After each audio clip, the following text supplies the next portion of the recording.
শেখ হাসিনার পতনের পর আয়নাঘর আবার আলোচনায় উঠে এসেছে। সেখান থেকে ইতিপূর্বে ৩ জন ব্যক্তি মুক্তি পেয়েছে।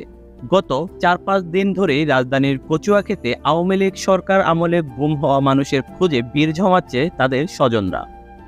আয়নাঘর আসলে কি?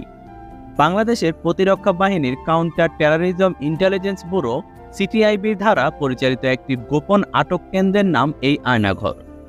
ধারণা করা হয় এখানে কমপক্ষে ১৬টি কক্ষ রয়েছে, যেখানে একসঙ্গে ৩০ জনকে বন্দী করে রাখার সক্ষমতা ছিল।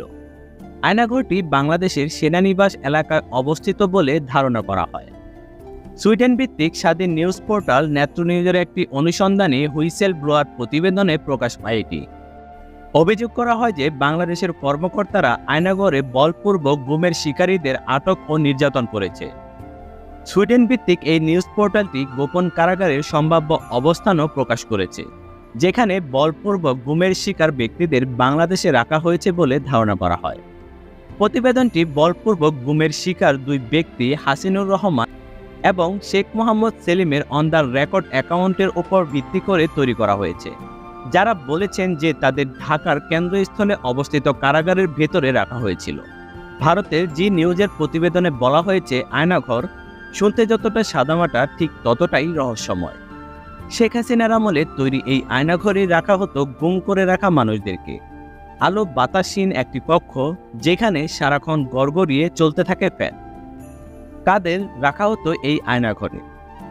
শেখ হাসিনার আমলে বিরোধী দলের বহু নেতাকর্মী নিখোঁজ হয়ে গিয়েছিল। তারা কোথায়, তাদের কোনো খোঁজ নেই। এমনকি সেনাবাহিনীর লোকজনও রয়েছে এই তালিকায়। আয়নাঘর আসলে গোয়েন্দাদের একটি গোপন বন্দিশালা বা ডিটেনশন ক্যাম্প। আনন্দবাজারের প্রতিবেদনে বলা হয়েছে আয়নাঘর হচ্ছে গুমখানা। শেখ হাসিনার আমলে ২০০৯ থেকে ২০২১ সালের সেপ্টেম্বর পর্যন্ত সর্বমোট ৬০৫ জনকে বন্দী বলে রাখা হয়েছে জানা যায়। ২০০৯ থেকে ২০১৭ সাল পর্যন্ত বাংলাদেশ সরকারের প্রত্যক্ষ এবং পরোক্ষ মদদে নিখোঁজ হয় ৪০২ জনের মতো। এ তথ্যটি প্রকাশ করে ঢাকাভিত্তিক মানবাধিকার সংগঠন অধিকার। ২০১৪ থেকে ২০১৯ সাল পর্যন্ত বাংলাদেশে প্রায় ৩৪৪ জন ব্যক্তিকে গুমের শিকার করা হয়েছে বলে জানা যায়। তাদের মধ্যে ৪০ জন ব্যক্তিকে এখন পর্যন্ত মৃত অবস্থায় পাওয়া গিয়েছে। ধারণা করা হয় এসব মানুষদের গুম করে রাখা হয়েছিল আয়নাঘরে। আয়নাঘরে যারা বন্দী থেকেছেন তাদের মধ্যে রয়েছেন নর্থ সাউথ ইউনিভার্সিটির সাবেক অধ্যাপক এবং শিক্ষাবিদ মোবাশ্বের হাসান এবং সাবেক রাষ্ট্রদূত মারুফ জামান এবং ব্যবসায়ী অনিরুদ্ধ কুমার রায়। এছাড়াও আয়নাঘর থেকে সম্প্রতি ছাড়া পেয়েছেন বাংলাদেশের ব্যারিস্টার এবং জামায়াত ইসলামের নেতা মীর কাসেম আলীর ছেলে মীর আহমদ বিন কাসেম, সাবেক সামরিক জেনারেল এবং জামায়াতে ইসলামের নেতা গোলাম আজমের ছেলে আব্দুল্লাহিল আমান আজমি। বাংলাদেশ বেসরকারি একটি সংবাদ মাধ্যম থেকে ধারণা করা হয় এদেশে বিভিন্ন স্থানে ঠিক একই রকম করে বেশ কিছু নির্যাতন এবং আটক স্থান থাকতে পারে।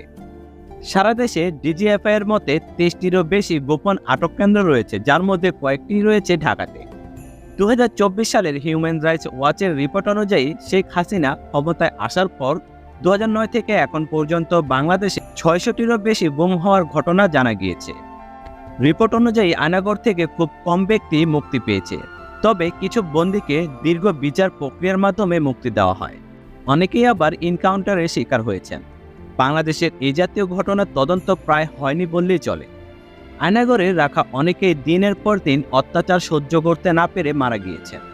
তারপর লাশ সরিয়ে দেওয়া হয়েছে। যাদের গ্রেফতার করা হয় তাদের খাতা কলমে কোনো তথ্য রাখা হয় না। আর যে কারণে শেখ হাসিনার আস্থাভাজন ছিলেন যারা, তারাই এই আয়নাঘরের দায়িত্ব পালন করতেন। আয়নাঘরে বন্দীদের সঙ্গে তাদের পরিবারের সদস্য কিংবা কোনো ধরনের যোগাযোগেরই আইন ছিল না।